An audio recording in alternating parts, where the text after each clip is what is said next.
Rachel from Going Creative Collective, and on my membership group and other places, several of you have asked for the recipe for my gluten-free pizza crust, and I just made this Sunday night on Valentine's Day when I made heart-shaped pizzas for our family dinner. And my daughter-in-law is gluten-free, and so I wanted her to be able to eat pizza also. So this is the recipe that I came up with, and it's super easy. She tried it and said it was delicious. I made a small heart-shaped pizza, and it would probably serve, well, 2 adults, each having 1/2. I'll show you about what size it ends up. I'm sure you can expand this recipe, but I didn't. I made a heart-shaped pizza that fit on this pan.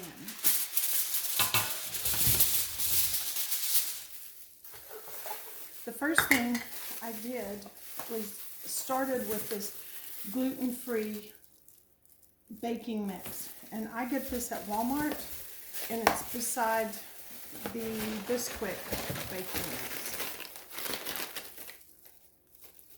So this is just a gluten-free mix, and this recipe uses 1 cup. I did notice I used a little more than 1 cup, but I just started with 1 cup and added more if I felt like it needed it. So 1 cup of the baking mix, and I'll publish these ingredients so that you'll have them to refer back to. And then 1/4 of a cup of cornstarch, and I'm just using regular cornstarch, and 1/4 of a cup. And I don't know if you're supposed to sift this or not, but I didn't. So I just put 1/4 of a cup of cornstarch. And then it calls for 1 teaspoon of yeast. I use the Rapid Rise yeast. And this package, see the Rapid Rise, this package is what I took 1 teaspoon from on Sunday night, and I think there's surely still 1 teaspoon in here. This is my 1/2 teaspoon measure, so I'm going to hope for 2 of these.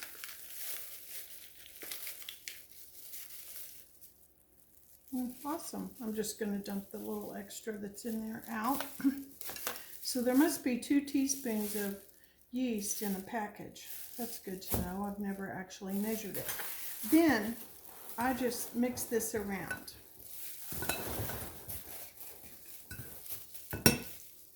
And I'm going to add now about 1/2 teaspoon, probably. Just kind of judge it. Not quite 1/2 teaspoon of salt. Sprinkle that around, mix that in.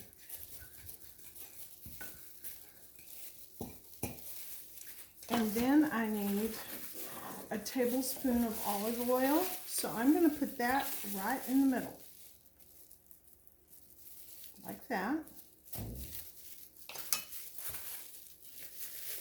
You could use any oil. I'm sure you could use butter or cooking oil, vegetable oil, corn oil, any of those oils. Olive oil is just what I had. I have a feeling I would love it with butter, but some people I know aren't doing the dairy. So anyway, the olive oil works well. And then I'm going to break an egg. And I'm going to put that right in the middle on top of the olive oil. Do you break an egg into a separate container to make sure there's nothing wrong with it before you put it into your bigger recipe of ingredients? And then 1/2 cup of water. It needs to be lukewarm, and I get my water real hot coming out of the tap, and then just, and I know this is not the liquid measure, it's the dry measure, but it worked for me Sunday night, so I'm going to do it now. And then you just stir that together. You kind of beat that egg up like that, just like you're scrambling them. And I'm using this clear bowl. It's actually a crystal serving bowl, but I thought that it was the only clear one I had, and it might really help to see what I was doing. So I'm just stirring that around to make sure I get the dry ingredients mixed in well.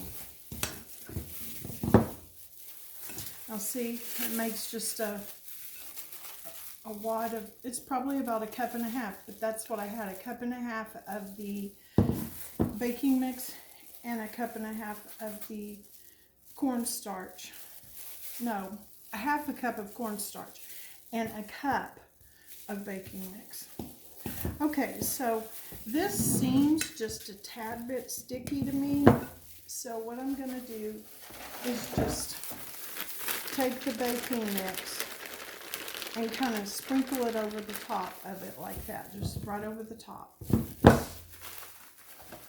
This is what I did Sunday night, and I'm just kind of playing with it. So then I always bake pizza on foil. I don't have a pizza stone. And you want to pour some oil right into the middle of the foil. Now, see that dry is sitting there? You can let this set in your refrigerator for up to 48 hours. I didn't do that. I mixed it up and used it immediately. Okay, just sprinkling that little extra bit on the top made this where it's easier to manage. Gluten free does have a different texture. It does not feel the same as regular flour dough. It's very soft. I added just a tiny bit more. Just probably not even a tablespoon. Just going to kind of mix it around. I'm sort of kneading it, but once you feel of it, it doesn't really feel like kneading. It's very sticky. Okay, so I'm going to set this dish aside, and I'm going to lay this piece of dough right in the middle of the oil. I'm just going to flop it over so there's oil on both sides. And now just start spreading it out. I just patted it out into a heart shape with my hands. I didn't try to roll it with a rolling pin or anything, because once again, this is just really soft. It's real soft, like if you played for Play-Doh for a little while and got it Play-Doh real soft. That's how it feels. But this oil, I've learned this with my regular crust too. It helps you spread your crust real thin. You know, if you're not one of those that flips it over your head, which I'm not. Anyway, I am making this more thin than I did Sunday night, because Sunday night I made it heart-shaped. But see that? Now, if I wanted to use this right now, I would put it in the oven for 15 or 20 minutes until it was slightly brown. That's how I do my regular crust also. Then I pull it out. I spread sauce on it. I just use spaghetti sauce. And then I sprinkle cheese so that it will hold my meat down. Then I use sausage and pepperoni, and then more cheese. Now, today I'm going to put this in the freezer and freeze it. I hope to see my daughter-in-law this weekend, and I want to take this to her and have her try it, cook it, and see if frozen it does as well as it did when we cooked it immediately on Sunday night. So I'm going to put this in the freezer, and I'll report back to you in another video and let you know how it did frozen.